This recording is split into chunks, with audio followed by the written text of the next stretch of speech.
సహోదరి సహోదరులందరికీ కూడా ప్రభు అయినటువంటి యేసుక్రీస్తు నామములో వందనాలు తెలియజేస్తున్నాను. మనిషిని రక్షించేది విశ్వాసమా లేక క్రియలా? క్రియలతో కలిసి ఉన్నటువంటి విశ్వాసమా లేకపోతే విశ్వాస సంబంధమైనటువంటి క్రియలా? ఈ విషయాల గురించి ఈరోజు మనము చర్చించబోతున్నాం.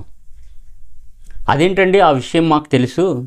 క్రొత్త నిబంధనలో యాకోబు పత్రికలో యాకోబు చాలా స్పష్టంగా చెప్పాడు కదా, క్రియలు లేని విశ్వాసము మృతము.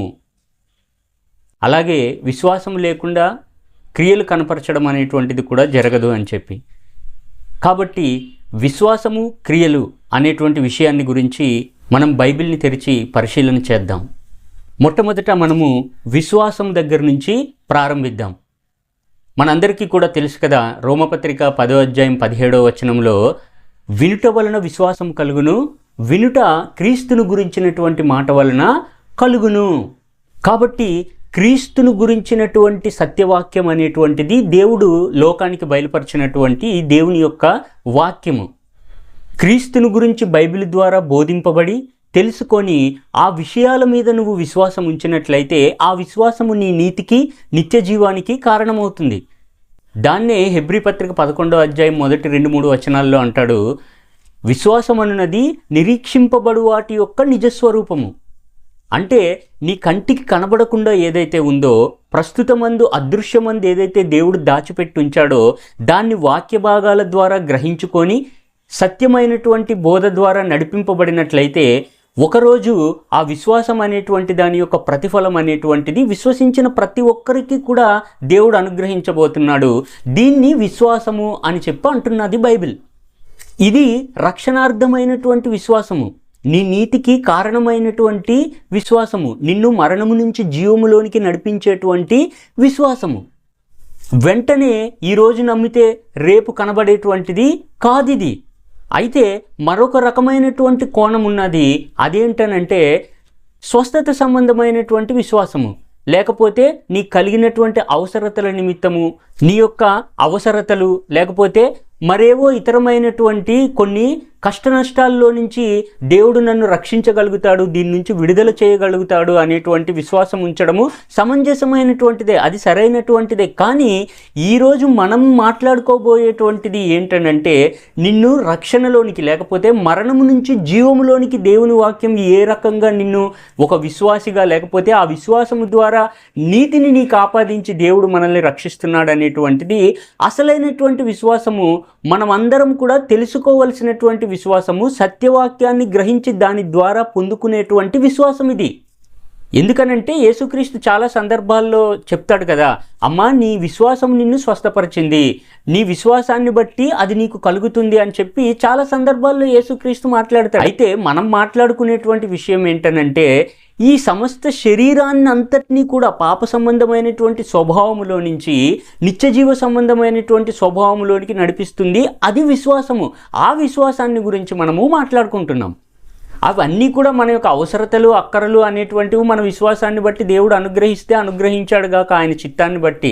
అయితే యాకోబు పత్రికలో యాకోబు క్రియలు లేనటువంటి విశ్వాసము మృతము అని చెప్పింది ఏంటనంటే ఈ స్వస్థతల సంబంధమైనటువంటి విశ్వాసం కాదు. దేవుడు నువ్వు ఉన్నటువంటి ఇరుకుల్లో నుంచి ఇబ్బందుల్లో నుంచి నిన్ను బయటపడేస్తాడు అనేటువంటి విశ్వాసం కాదది. యాకోబు పత్రికలో యాకోబు మనందరితోనూ మాట్లాడుతున్నటువంటి విషయాలు. దాన్ని గురించి ఏం చెప్పాడనంటే ప్రాణము లేనటువంటి శరీరము ఎలాగైతే మృతమైనటువంటిదో క్రియలు లేని విశ్వాసము కూడా ఆ రకంగా మృతమైనటువంటిది అని, రక్షణార్థమైనటువంటి వినుట వలన నువ్వు గ్రహించి తెలుసుకొని నీతిమంతుడిగా తీర్చబడి నిత్య జీవములో ప్రవేశించేటువంటి విశ్వాసము ఇది క్రియతో కూడుకున్నటువంటిదై ఉంటుంది అని చెప్పి యాకోబు మరి తన యొక్క పత్రికలో మనందరితో కూడా మాట్లాడుతున్నాడు. ఇప్పుడు ప్రాణం లేనటువంటి శరీరాన్ని ఏమంటారు? మనిషి అని అంటారా? అలా అనం కదా, శవము అని చెప్పి అనబడుతుంది అది, లేకపోతే డెడ్ బాడీ. ఇంకాస్త మర్యాదపూర్వకంగా చెప్పాలంటే పార్థివ దేహము లేకపోతే భౌతిక కాయము అని చెప్పి అంటారు ఆ శరీరాన్ని. దానిలో ప్రాణం ఉన్నప్పుడు మాత్రమే అది ఒక మనిషిగా గుర్తింపు అనేటువంటిది పొందుతుంది. లేకపోతే దాని యొక్క ఉనికి కానీ దాని యొక్క గుర్తింపు కానీ ఏమీ ఉండదు. శవం అని చెప్పే అంటారు. అది గొప్పవాడి శవమైనా సరే పేదవాడి శవమైనా సరే శవం అనే అంటారు దాన్ని. అంతేగాని మనిషిగా గుర్తింపు అనేటువంటిది దానికి ఉండదు. ఎందుకంటే అందులో ప్రాణము లేదు కాబట్టి. దీనికి పోల్చి ఈ విశ్వాసము క్రియ అనేటువంటి విషయాలను మాట్లాడుతున్నాడు యాకోబు. కాబట్టి ఇక్కడ మనిషిని మనిషిగా గుర్తించి దాని యొక్క ఉనికిని గుర్తించి ఇది మానవుడు అని చెప్పడానికి ఉన్నటువంటి ఆధారం ఏంటనంటే అతనిలో ఉన్నటువంటి లేకపోతే నరునిలో ఉన్నటువంటి జీవాత్మ, అతని జీవానికి కారణమైనటువంటి ఆత్మను బట్టి అది ఆ శరీరంలో నిలిచి ఉండడాన్ని బట్టి దానికి ఒక గుర్తింపు అనేటువంటిది, మనిషి అనేటువంటి గుర్తింపు దానికి వస్తుంది. ఒకటి లేనట్లయితే రెండో దానికి ఏమాత్రం కూడా గుర్తింపు అనేటువంటిది ఉండదు. కాబట్టి మనం మాట్లాడుకుంటున్నటువంటిది దేని గురించి? రక్షణార్థమైనటువంటి విశ్వాస సంబంధమైన విషయాన్ని గురించి మాట్లాడుకుంటున్నాం. మన విశ్వాసం అనేటువంటిది సరైనటువంటిదా కాదా, లేకపోతే విశ్వాసం కలిగి ఉన్నాము అని చెప్పి బ్రతుకున్నటువంటి శవాల్లాగా ఉన్నామా అనేటువంటిది వాక్య భాగాల ద్వారా మనం తెలుసుకొని మన యొక్క విశ్వాసాన్ని మరింత స్థిరపరచడానికి దేవుని యొక్క వాక్య భాగం అనేటువంటిది మనకి ఉపయోగకరంగా ఉంటుంది. కాబట్టి మనిషి బ్రతికి ఉండాలన్నా సరే దేవుని వాక్యమే కారణము. ఎందుకనంటే ఆదాము అనేటువంటి మనిషిని దేవుడు చేసినప్పుడు వాని నాసికారంధ్రములలో జీవవాయువు ఊదగా అంటే ప్రాణాన్ని అతనిలో ప్రవేశపెట్టినప్పుడు అది జీవాత్మ అయింది, జీవించే ప్రాణి అనబడ్డాడు. ఈ విషయాలను చాలా జాగ్రత్తగా మనము గమనించాలి. విశ్వాసము క్రియలు, ఏది విశ్వాసము, ఆ విశ్వాస సంబంధమైనటువంటి క్రియలు ఏంటి అనేటువంటివి కేవలం బైబిల్ సంబంధమైనటువంటి విషయాల్లో నుంచే ఈ రెండింటినీ మాట్లాడాలి. ఎందుకనంటే ప్రాణము లేని శరీరం ఎలాగూ మృతమో క్రియలు లేని విశ్వాసము కూడా అలాగ మృతము అన్నాడు. కాబట్టి విశ్వాసం ఎక్కడి నుంచి వస్తుంది నీకు? దేవుని యొక్క వాక్యాన్ని చదివి విని దాని ద్వారా వచ్చేటువంటిదే విశ్వాసము.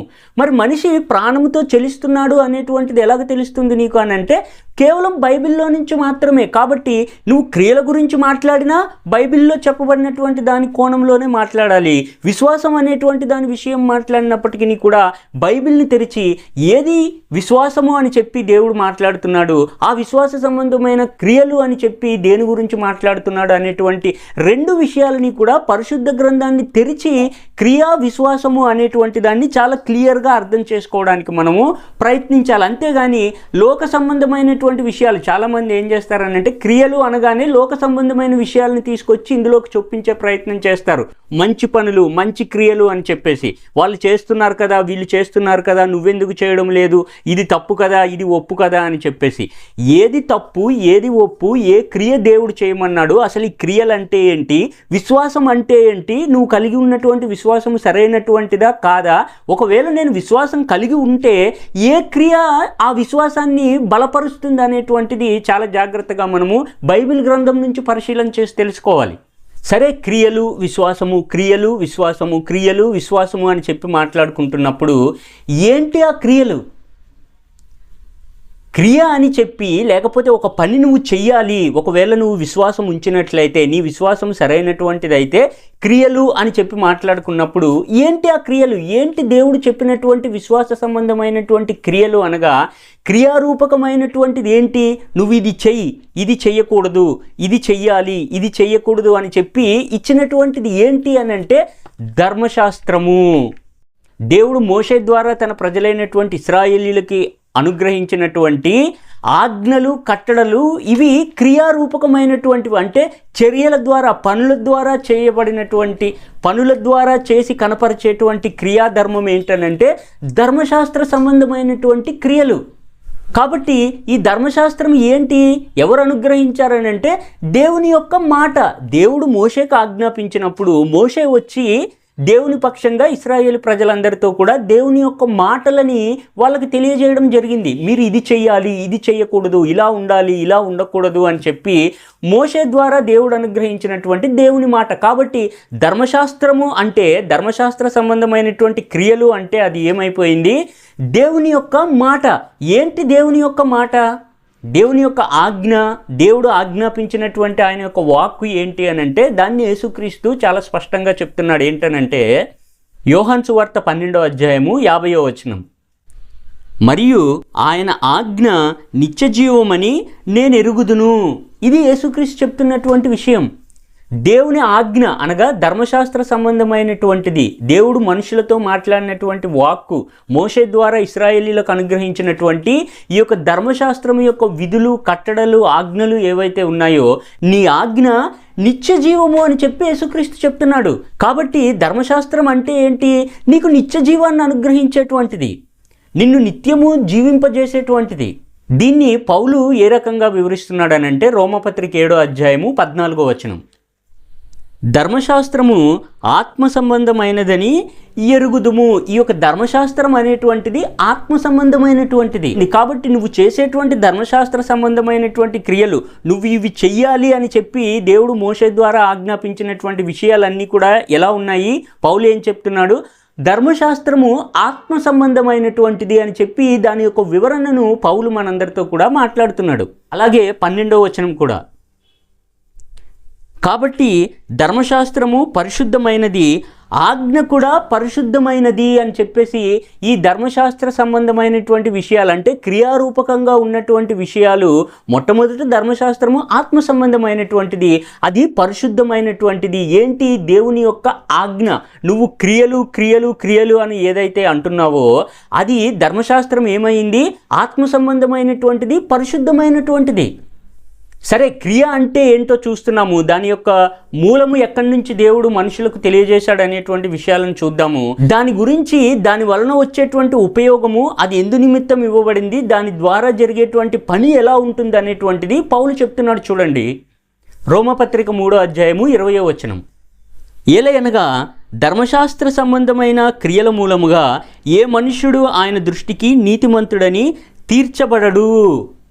ఏదైతే ధర్మశాస్త్రము ఆత్మ సంబంధమైనది అన్నాడో, ఏదైతే పరిశుద్ధమైనటువంటిది అన్నాడో, దేవుడు మోషే ద్వారా మీరు ఈ క్రియలు జరిగించండి అని చెప్పాడో, ఆ ధర్మశాస్త్ర సంబంధమైనటువంటి క్రియల మూలముగా ఏ మనుష్యుడు కూడా దేవుని దృష్టికి, దేవుని ఎదుట నీతిమంతుడని ఎంత మాత్రము కూడా ఎంచబడడు. ఎందుకు ఇలా జరిగింది? పరిశుద్ధ సంబంధమైనటువంటి దాని ద్వారా, లేకపోతే ఆత్మ సంబంధమైనటువంటి దాని ద్వారా నిత్య జీవం అనేటువంటిది, లేకపోతే నీతి అనేటువంటిది ఆ ధర్మశాస్త్ర సంబంధమైనటువంటి క్రియల మూలముగా ఎంత మాత్రము కూడా జరగదు అని అంటున్నాడు పౌలు. ఎందుకు ఇలా అన్నాడు? ఏంటి వ్యత్యాసము? ఎక్కడి నుంచి వస్తుంది ఈ వ్యత్యాసము అని అంటే, రోమపత్రిక 3:21 ఇట్లుండగా ధర్మశాస్త్రమునకు వేరుగా దేవుని నీతి బయలుపరచబడుచున్నది. ధర్మశాస్త్ర సంబంధమైనటువంటి క్రియారూపకమైనటువంటి విధిని దేవుడే ఏర్పాటు చేశాడు. అది పరిశుద్ధమైనటువంటిది, ఆత్మ సంబంధమైనటువంటిది. కానీ దేవుని యొక్క నీతి అనేటువంటిది ఈ ధర్మశాస్త్రం ఇచ్చినటువంటి విధానానికి వేరుగా బయలుపరచబడుతుంది. ఈ విషయాన్ని పౌలు యొక్క ప్రసంగాల ద్వారా, పౌలు మనకి ధర్మశాస్త్రాన్ని ఎలా వివరించి చెప్తున్నాడు అనేటువంటి విషయాల ద్వారా, వాటిని గ్రహించడం ద్వారా మనం అర్థం చేసుకోవాలి. ఏమిటి ధర్మశాస్త్రానికి విరుద్ధంగా ఉన్నది? ఏమిటి ధర్మశాస్త్రానికి విరుద్ధంగా లేకపోతే వేరుగా బయలుపరచబడుచున్నటువంటి దేవుని యొక్క నీతి ఏంటి అది అనేటువంటిది వాక్య భాగాలను పరిశీలించడం ద్వారా మనము గ్రహించగలగాలి. గలతీపత్రిక 5:17 శరీరము ఆత్మకును, ఆత్మ శరీరమునకును విరోధముగా ఆపేక్షించును, ఇవి ఒకదానికొకటి వ్యతిరేకముగా ఉన్నవి. ఇది ధర్మశాస్త్రం పరిశుద్ధమైనటువంటిదే. దేవుడిచ్చినటువంటి ధర్మశాస్త్ర సంబంధమైనటువంటి విషయాలన్నీ కూడా ఆత్మ సంబంధమైనటువంటివే. కానీ ఈ శరీరము, ఆత్మ అనేటువంటివి, మొట్టమొదట పౌలు ఈ విశ్వాసం అనేటువంటి దాన్ని ఎలా పోల్చి చూపించాడు? ప్రాణము లేని శరీరం ఎలాగో మృతమైనటువంటిదో, క్రియలు లేని విశ్వాసము కూడా అలాగ మృతమైనటువంటిది అంటున్నాడు కదా. దాన్ని ఎవరి నిమిత్తం ఏర్పాటు చేశాడు? మనుషుల నిమిత్తమే ధర్మశాస్త్రం ఏర్పాటు చేయబడింది. దాని ద్వారా నీతి అనేటువంటిది మనుషులందరికీ కూడా ఆపాదించబడాలని చెప్పి. కానీ ఆత్మ శరీరమునకును, శరీరము ఆత్మకును ఒకదానికొకటి విరుద్ధముగా ఉన్నది. కాబట్టే ఈ శరీర సంబంధమైనటువంటి క్రియల ద్వారా, క్రియారూపకంగా ధర్మశాస్త్రాన్ని ఆచరించడం ద్వారా ఏ మనుష్యుడు కూడా ధర్మశాస్త్ర సంబంధమైనటువంటి క్రియల మూలంగా దేవుని దృష్టికి నీతిమంతుడిగా ఎంచబడడు. అంటే ఏమైపోయింది ఇప్పుడు? ధర్మశాస్త్రం అనేటువంటిది ఆత్మ సంబంధమైనటువంటిది. మరి నువ్వు నేలమంటితో దేవుడు నరుణ్ణి చేశాడు. ఇది ఆత్మ సంబంధమైనటువంటి ధర్మశాస్త్రమునకు విరోధముగా అపేక్షిస్తుంది. ఈ రెండింటికి కూడా పడదు. ఏది దేవుడు మీరు చెయ్యండి అని చెప్పి నిత్యజీవ సంబంధమైనటువంటి ధర్మశాస్త్రం యొక్క కట్టడలు, విధులు, ఆజ్ఞలు అనేటువంటివి ఇచ్చాడో ఇది ఆదాము యొక్క శరీరానికి, అంటే మన యొక్క శరీర సంబంధమైనటువంటి దానికి విరుద్ధంగా ఆపేక్షిస్తుంది. ఒకదానికొకటి ఎంత మాత్రం కూడా పొసగడం లేదు. దేనికి? దేవుని యొక్క మాటకిని ఈ శరీర సంబంధమైనటువంటి స్వభావానికి రెండిటికి కూడా ఒకదానికొకటి పొసగడం లేదు. ఈ విషయాన్ని చాలా జాగ్రత్తగా గమనించాలి మనం. అంటే దాని యొక్క అర్థం ఏమైపోయిందనంటే దేవుడు అనుగ్రహించినటువంటి యొక్క ధర్మశాస్త్రం అనేటువంటిది శరీర క్రియల ద్వారా నెరవేర్చేటువంటిది కాదు. నువ్వు నెరవేర్చాలని ప్రయత్నించినప్పటికీ కూడా తొట్రుపడి పడిపోతావు తప్పించి దేవుని ఆజ్ఞను నెరవేర్చేటువంటి శక్తి అనేటువంటిది యొక్క శరీరానికి లేదు. ఇవి రెండూ కూడా ఒకదానికొకటి విరుద్ధంగా ఉన్నాయని చెప్పేసి మాట్లాడుతున్నాడు పౌలు. కాబట్టి శరీర సంబంధమైనటువంటి స్వభావంలో ఉన్నటువంటి నీవు ధర్మశాస్త్ర సంబంధమైనటువంటి విషయాలను శరీర రీతిగా క్రియారూపకంగా ఆచరించడానికి ప్రయత్నించినట్లయితే దాని స్వభావమే అది కాదు. ఎందుకనంటే అది ఆత్మ సంబంధమైనటువంటిది. రోమపత్రిక 9వ అధ్యాయము 32వ వచనం. వారెందుకు అందుకొనలేదు? ఎవరు? ధర్మశాస్త్రం ఇవ్వబడినటువంటి ఇశ్రాయేలీలు, ధర్మశాస్త్రాన్ని క్రియారూపకంగా ఆచరించినటువంటి ఇశ్రాయేలీల గురించి మాట్లాడుతున్నాడు. వారెందుకు అందుకొనలేదు? వారు విశ్వాస మూలముగా కాక క్రియల మూలముగానైనట్టు దానిని వెంటాడిరి. ఇదేమో ఆత్మ సంబంధమైనటువంటిది. ఇశ్రాయేలీలు దాన్ని వెంటాడినటువంటి విధానం ఏంటనంటే క్రియల రూపకంగా ఇది చెయ్యంటే అది చేశారంతే, ఇది చెయ్యొద్దు అంటే దాన్ని చేయకుండా ఉన్నారంటే. అంతేగాని ఇది పరిశుద్ధమైనటువంటిది, ఆత్మ సంబంధమైనటువంటిది అనేటువంటి గ్రహింపు లేకుండా దేవుడు చెప్పినటువంటి క్రియలను, లేకపోతే దేవుడు నీ నీతి నిమిత్తమై, నీ నిత్య జీవం నిమిత్తమై ఇచ్చినటువంటి ఆజ్ఞను ఆ రూపకంగా అందులో ఉన్నటువంటి సారాంశాన్ని గ్రహించకుండా దాన్ని నువ్వు వెంటాడినట్లయితే దాని వలన వచ్చేటువంటి ప్రతిఫలం అనేటువంటిది, బహుమానం అనేటువంటిది నువ్వు అందుకోవడానికి ఏమాత్రం కూడా సరిపోవు. అది అందుకోవడానికి మనము అశక్తులం అనేటువంటి విషయాన్ని పౌలు చెప్పినటువంటి యొక్క వివరణల ద్వారా మనము గ్రహించగలగాలి. అలాగే రోమపత్రిక 6వ అధ్యాయము 21వ వచనాన్ని కూడా చూద్దాం. అప్పటి క్రియల వలన మీకేమి ఫలము కలిగెను? వాటిని గురించి మీరిప్పుడు సిగ్గుపడుచున్నారు కారా?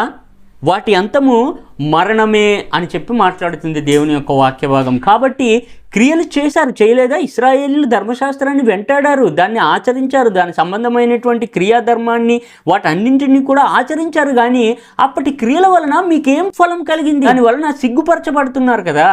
వాటి యొక్క అంతము అంటే ఆత్మ సంబంధమైనటువంటి విషయాలని, ఆత్మ సంబంధమైనటువంటి క్రియలని శరీర సంబంధమైనటువంటి దానిగా వెంటాడినట్లయితే దాని అంతము మరణము. అది నీ యొక్క మరణానికే కారణమవుతుంది. కానీ దేవుని యొక్క నీతి, యేసుక్రీస్తు చెప్పినట్లుగా నీ ఆజ్ఞ నిత్యజీవము అని చెప్పాడు. కాబట్టి నీ నిత్యజీవానికి కారణం అవ్వాల్సినటువంటి ఆ యొక్క ధర్మశాస్త్రము నీ మరణానికి కారణమవుతుంది. నువ్వు వెంటాడేటువంటి విధానాన్ని బట్టి దాన్ని వాళ్ళు అందుకోలేకపోయారు అని చెప్పి అంటుంది బైబిల్. కాబట్టి ధర్మశాస్త్ర సంబంధమైనటువంటి క్రియలు, ధర్మశాస్త్ర సంబంధమైనటువంటి క్రియలు అన్నప్పుడు ఏంటి ఆ క్రియలు అని అంటే మనందరికీ తెలిసినటువంటి విషయమే. నిర్గమాకాండం 20వ అధ్యాయంలో ఆ విషయాలన్నీ ఉంటాయి.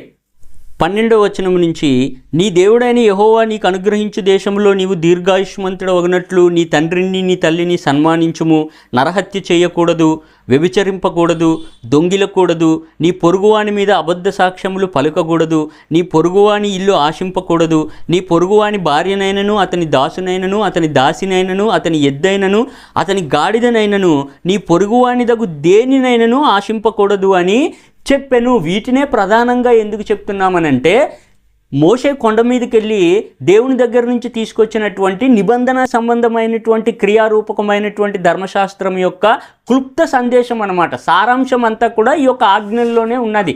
వీటినే మోషే ప్రతిష్ఠించాడు. మేకల యొక్కయు ఎడ్ల యొక్కయు రక్తం చేత వాటిని వధించి ప్రతిష్ఠించినటువంటిది ఆ 2 రాతి పలకల మీద ఉన్నటువంటి ఆ ఆజ్ఞలే మూలం మిగతా ధర్మశాస్త్రం అంతటికీ కూడా.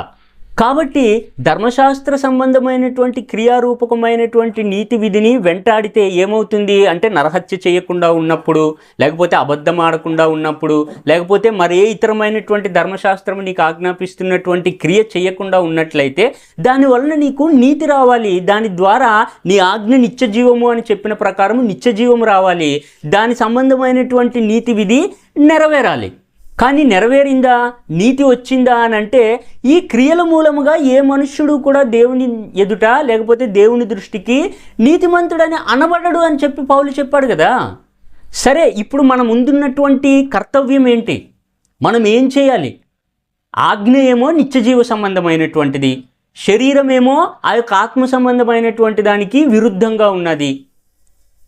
మరి ఈ యొక్క సంశయం అనేటువంటిది, ఈ యొక్క తడబాటు అనేటువంటి దాన్ని మనం దాటి అవతలకు వెళ్ళి దాన్ని అందుకోవాలనంటే, ఈ విశ్వాస సంబంధమైనటువంటి దాని ద్వారా వచ్చేటువంటి ఆ యొక్క నీతిని మనం పొందుకోవాలనంటే మరి ఇప్పుడు ఏం చేయాలి? ఆత్మ సంబంధమైనటువంటి ధర్మశాస్త్రాన్ని ఎలా గ్రహించగలగాలి? దాని ద్వారా మనిషి ఏ రకంగా శుద్ధుడు అవ్వాలని చెప్పి దేవుడు ఆ యొక్క ధర్మశాస్త్ర సంబంధమైనటువంటి దాన్ని మనందరికీ కూడా, లేకపోతే మనుషులందరికీ కూడా నిత్యజీవమైనటువంటిది ఏ ఒక్క వ్యక్తి గురించో, ఒక వర్గానికో, ఒక దేశానికో సంబంధించింది కాదు కదా. దేవుడు నిత్యజీవం అనేటువంటిది మనుషులందరికీ సమానంగా ఇస్తున్నటువంటి బహుమానం అది. కాబట్టి ఇప్పుడు ఈ ధర్మశాస్త్రం అనేటువంటిది నిన్ను ఎలాగ శుద్ధీకరించి నీ పాప స్వభావాన్ని నీలో నుంచి తీసివేసి నిత్యజీవం నీకు ఇస్తుంది అనేటువంటి విషయాలను మనము అదే పరిశుద్ధ గ్రంథంలో నుంచి వెతికి పట్టుకొని ధర్మశాస్త్రానికి వేరుగా బయలుపరచబడుచున్నటువంటి దేవుని నీతి ఏంటి అనేటువంటిది మనము తెలుసుకోవాలి. మత్తయి సువార్త 23వ అధ్యాయము 25 నుంచి 29 వచనాలను ఒకసారి మనము చదివే ప్రయత్నము చేద్దాం. అయ్యో వేషధారులైన శాస్త్రులారా, పరిసయ్యులారా, మీరు గిన్నెయు పల్లెమును వెలుపట శుద్ధి చేయుదురు గాని అవి లోపట దోపుతోనూ అజితేంద్రియత్వముతోనూ నిండియున్నవి. గురుడ్డి పరిసయ్యుడా, గిన్నెయు పల్లెమును వెలుపల శుద్ధి అగునట్లుగా ముందు వాటి లోపల శుద్ధి చేయుము. ఇది ధర్మశాస్త్రాన్ని ఆత్మ సంబంధమైనటువంటిది అని చెప్పి అది నీకు నిత్యజీవాన్ని అనుగ్రహించే విధంగా ఇవ్వబడింది అనేటువంటి విషయాన్ని గుర్తించేటువంటి విధానము యేసుక్రీస్తు అదే క్రియారూపకంగా ఇది ఆత్మ సంబంధమైనటువంటిది అని చెప్పి తెలియకుండా దాని యొక్క క్రియలను మాత్రమే వెంటాడుతున్నటువంటి వారితో చెప్పినటువంటి విషయము. మీరు ఆచరిస్తున్నారు, సరే మంచిదే, కానీ బయట మాత్రమే తోమే విధంగా దాన్ని ఆచరిస్తున్నారు మీరు. దాని ద్వారా నీతి నీకు ఆపాదించబడడం లేదు, నీ మరణానికి కారణమవుతుంది అది. గిన్నెను బయట తోమినంత మాత్రాన ఏ రకమైనటువంటి ఉపయోగం కూడా ఉండదు. కుళ్ళు వాసన అలాగే ఉంటుంది, దానిలో ఉన్నటువంటి ఆ దోప అనేటువంటిది అలాగే ఉంటుంది. ఎలాగనంటే సమాధిని పైన సుందరీకరించినట్లుగా ఉంది. వీళ్ళు ఇశ్రాయేలీలు అనేటువంటి వాళ్ళు ధర్మశాస్త్రాన్ని ఆచరించినటువంటి ఆ యొక్క విధానం అనేటువంటిది ఇశ్రాయేలీలు మాత్రమే కాదు, ఈరోజు కూడా దాన్ని అలాగే ఆచరిస్తున్నారు. దేవుని యొక్క వాక్యాన్ని నువ్వు నీతిమంతుడిగా ఉండాలనుకుంటున్నావా? పరిశుద్ధంగా ఉండాలి, నీతి కార్యాలన్నీ కూడా చేయాలి, అబద్ధం ఆడకుండా ఉండాలి. అంటే అబద్ధం ఆడకుండా ఉంటే నువ్వు పరిశుద్ధుడు అయిపోయినట్లే, వ్యభిచారం చేయకుండా ఉంటే నువ్వు పరిశుద్ధుడు అయిపోయినట్టే. లేకపోతే ఇంకేదో నీతి కార్యం చేస్తే నువ్వు నీతిమంతుడిగా దేవుని దృష్టిలో తీర్చబడిపోతావు, రక్షణ నీకు వచ్చేస్తుంది. ఇవన్నీ కూడా పైకి చూపించేటువంటి క్రియా విధానాలు, ధర్మశాస్త్రాన్ని ఆచరించేటువంటిది, దేవుని వాక్యాన్ని వెంటాడేటువంటి విధానము అది కాదు.